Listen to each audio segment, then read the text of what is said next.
Another candidate whose campaign seems to be in a bit of trouble might be Kamala Harris. She says that she's going to close her New Hampshire office, and she's all in on Iowa. Listen. I am committed to New Hampshire, but we had to make difficult decisions. And so, yes, I'm all in Iowa because Iowa's the first state. All right. But if you take a look at the polling in Iowa right now, she's not even in the top 5. You've got Elizabeth Warren at 22.3%. This is the Real Clear Politics average.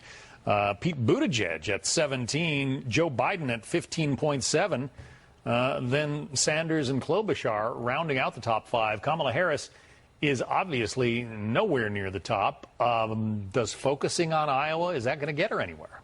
Well, first of all, she's not committed to New Hampshire. There have been photos circulating today about all of her offices that have been effectively closed. Nobody's there. Nobody's doing anything. So an all-in strategy for Iowa may sound good if you're a Harris supporter, but by the same token, too, nobody's really supporting her in Iowa yet. Sure, there are a lot of undecided voters still. There are people who haven't made up their minds, and the poll numbers that you just put up, those are for people who effectively have made up their minds. But there's a dwindling number of people who haven't made up their minds at this point. So if Kamala Harris is going to stay in this race and have any success, she's going to have to do something pretty monumental to get herself back in this race and be able to sustain it until we have the California primary, which comes up on Super Tuesday in March. It's a long way away, and a lot will happen before that, before she has a chance to vie for the nomination in her home state primary.